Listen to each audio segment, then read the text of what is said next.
ഈശോമിശിഹായ്ക്ക് സ്തുതിയായിരിക്കട്ടെ. പ്രിയ സഹോദരങ്ങളെ, ഇപ്പോൾ ഞാൻ സെയിൻറ്റ് പീറ്റേഴ്സ് ബസിലിക്കയുടെ അങ്കണത്തിൽ നിന്നാണ് സംസാരിക്കുന്നത്. കോൺക്ലേവിൻ്റെ നടപടിക്രമങ്ങൾ ആരംഭിച്ചു കഴിഞ്ഞു. ഇന്ന് 3:45 മണിയോടെ, റോമൻ സമയം 3:45 മണിയോടെ പൗളിൻ ചാപ്പലിൽ കർദിനാൾമാർ സമ്മേളിക്കുകയും അവിടെ വെച്ച് നടന്ന ഒരു ലഘുവായ പ്രാർത്ഥനയ്ക്ക് ശേഷം അവർ സകല വിശുദ്ധരുടെയും ലുത്തിനിയ ഗാനരൂപത്തിൽ ലത്തീൻ ഭാഷയിൽ ആലപിച്ചുകൊണ്ട് പ്രദക്ഷിണമായി സിസ്റ്റേൻ ചാപ്പലിലേക്ക് എത്തി.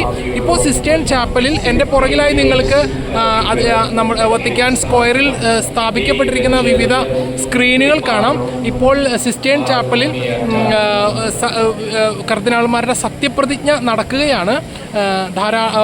പങ്കെടുക്കുന്ന കർദിനാൾമാരെല്ലാവരും ഈ സമയം സത്യപ്രതിജ്ഞ ചെയ്ത് തങ്ങൾ ഈ കോൺക്ലേവിൻ്റെ എല്ലാ നടപടിക്രമങ്ങളോട് വിശ്വസ്തരായിരിക്കുമെന്ന് സുവിശേഷ ഗ്രന്ഥം സാക്ഷിയാക്കി അവർ സത്യപ്രതിജ്ഞ ചെയ്തുകൊണ്ടിരിക്കുകയാണ്. ഇതിനുശേഷം ഔദ്യോഗികമായിട്ട് കോൺക്ലേവ് ആരംഭിക്കുന്നതിൻ്റെ അടയാളമായി സിസ്റ്റേൻ ചാപ്പലിൻ്റെ കവാടങ്ങൾ അടയ്ക്കപ്പെടും. ഈ സത്യപ്രതിജ്ഞ ചടങ്ങ് ലൈവായിട്ട് അവിടെ നിന്ന് ടെലികാസ്റ്റ് ചെയ്യുന്നുണ്ട്. അത് വത്തിക്കാൻ സ്ക്വയറിൽ സ്ഥാപിച്ചിരിക്കുന്ന വലിയ സ്ക്രീനുകൾ വഴി വിശ്വാസികൾക്ക് കാണാൻ അവസരമുണ്ട്.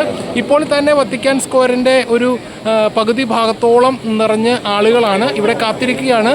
ഇന്ന് വൈകുന്നേരം റോമൻ സമയം ഏകദേശം 7-7:30 ആദ്യ ഫലസൂചന ഇന്നത്തെ വോട്ടെടുപ്പിൻ്റെ ഫലം അത് സിസ്റ്റേൻ ചാപ്പലിൻ്റെ മുകളിലുള്ള ചിമ്മിണിയിലൂടെ പുകയായി വരുമ്പോൾ അറിയാൻ സാധിക്കും. അതിനെ കാത്ത് ഇരിക്കുന്ന വിശ്വാസികൾ ഇപ്പോൾ തന്നെ സ്ക്വയറിൽ തടിച്ചുകൂടിക്കൊണ്ടിരിക്കുകയാണ്. വത്തിക്കാൻ സെയിൻറ്റ് പീറ്റേഴ്സ് സ്ക്വയറിൽ നിന്ന് ബ്രദർ ജോ ബെൻ എലോഹിം.